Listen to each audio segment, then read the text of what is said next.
Hi friends, அனைவருக்கும் வணக்கம். இன்று நாம் காணக்கூடிய தாவரம் கற்றாழை, மருள் கற்றாழை என்று அழைக்கக்கூடிய இந்த தாவரம். இங்கே பாருங்க, உங்கள் பார்வைக்காக ஒரு பிளான்ட் தான் இந்த மருள் கற்றாழை. பாருங்க, சைடில் பிரான்ச்சஸ், அப்புறம் இதுலேருந்து ஒரு பிரான்ச்சஸ். அப்படியே பார்த்தீங்கன்னா நம்ம ஒரு பிளான்ஸ் வச்சோம்னாவே ஒரு வருடத்துக்குள்ளே பார்த்தோன்னா 100க்கும் மேற்பட்ட செடிகள் வரும். இது ஒரு தாவரம் தான். இங்கே பாருங்க, இதை பிரிக்கிறேன், இதை பாருங்க, அவ்வளோதான். ஜாயிண்ட் உடஞ்சிச்சு பாருங்க. இது என்ன ஆகும், சைடில் தண்டு வந்து ஒரு பக்கவாட்டில் ஒரு செடி. அதே மாதிரி ஒவ்வொரு தாவரத்திலையுமே பக்கவாட்டில் கிளைகள் வந்து நமக்கு ஒரு புதர் போன்ற அமைப்பை ஏற்படுத்தி கொடுக்கும். இது கற்றாழை, பாம்பு கற்றாழை என்றும் அழைக்கப்படுகின்றன, மருள் கற்றாழை என்றும் அழைக்கப்படுகின்றன. இதனுடைய பயன் என்ன அப்படின்னு பார்த்தோம்னா, காதில் சீழ்வடிதல், இல்லை காது வலி, அதுக்கு இதோடைய சாரை விளக்கில் காமிச்சு, நெருப்பில் காமிச்சு நம்ம புழிஞ்சோன்னா இதுலேருந்து ஒரு ஆயில் மாதிரி வரும். அந்த ஆயிலை ஃபில்டர் பண்ணி ஆற வச்சு நம்ம காதில் 1-2 ட்ராப் விட்டோம்னா அந்த காது வலி சரியாகும்.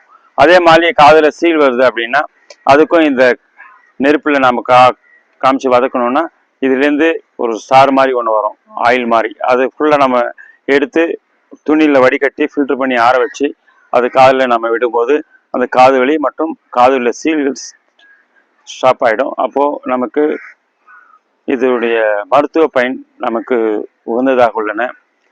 இது சித்த மருந்துகள் பெரும்பாலும் இவற்றுக்காகவே பயன்படுத்தப்படுகின்றன. வீடுகளிலும் கிராமப்புறங்களிலும் இவை காது வலிக்காகவும் காதில் வரக்கூடிய சீழ்வடிதல் அதுக்காகவும் இது ஒரு மருந்தாக பயன்படுத்தப்படுகின்றன. அவை மட்டுமின்றி இவை காற்றுள்ள மாசுக்களை நீக்க பெரும்பாலும் இவை பயன்படுத்துகின்றன. இவை இயற்கையாகவே பெரும்பாலும் வளர்க்கப்படுகின்றன. பொல்யூஷன் அதிகமாக இருக்குன்னு வச்சுக்கோங்க. இது என்ன ஆகுதுன்னா, பொல்யூஷன், காற்றுள்ள மாசை நீக்க கூடிய வல்லமை பெற்ற தாவரமாக இந்த கற்றாழை விளங்குகிறது.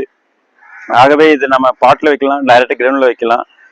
நம்ம மேலே மொட்டை மாடி ஒன்றும் இல்லைன்னா சின்ன பிளான்ஸ் வந்து வச்சோம்னா நிறைய பிளான்ஸ் நமக்கு இருக்கும். ஒரு பிளான்ஸ் வச்சோம்னா இப்போ காமிச்சேன் ஏற்கனவே, சைட்லேருந்து நிறைய பிரான்ச்சஸ் வந்து இங்கே பாருங்கள். இது 1 year தான் ஆச்சு. இந்த பிளான்ஸை பாருங்கள், ஒரு பிளான்ஸ் தான் வச்சது. இப்போ பாருங்கள், இதுக்கு 100க்கு மேலே பிளான்ஸ் இருக்குது. கிட்டத்தட்ட 1 வருடம் முடிஞ்சிருக்கு. ஆனால் பிரான்ச்சஸ் நமக்கு நிறைய பிரான்ச்சஸ் வந்தது. இவை ஒரு வெப்பமண்டல தாவரம். இவை வளர்ப்பது எளிது. இதுக்கு வாட்டரிங் டெய்லி பண்ணணும்னு அவசியம் இல்லை.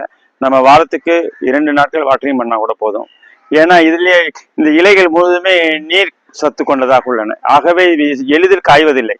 நம்ம நல்ல ரூட் ஃபார்ம் பண்ணதுக்கு வாட்டரிங்கே நம்ம பண்ணலைன்னாலும் இது காயாது. ஏன் அப்படின்னா, இல்லை வாட்டர் நிறையா இருக்குது. இந்த இலையை உடைச்சோன்னா இங்கே பாருங்கள், ஜெல் போன்ற அமைப்பை கொண்டதாக உள்ளன இலை.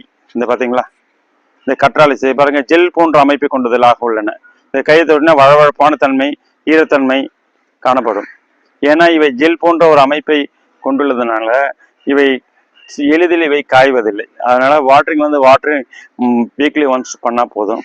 அதனால இவை வளர்ப்பது எளிது. இவை மருத்துவ குணம் கொண்ட தாவரமாகவும் மற்றும் காற்றிலுள்ள மாசுக்களை நீக்கி நமக்கு தூய்மையான காற்றை அளிக்க வல்லமை பெற்ற இந்த தாவரம் நாம் வீட்டில் வளர்ப்பது எளிது.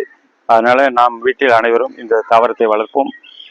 நம் மாசில்லா காற்றை உருவாக்குவோம். அவை மட்டுமின்றி ஒரு வீட்டில் ஒரு மருத்துவர், சித்த மருத்துவர் உள்ளது போன்ற ஒரு உணர்வை நாம் பெறக்கூடிய இந்த தாவரம் அனைவரும் வளர்ப்போம்.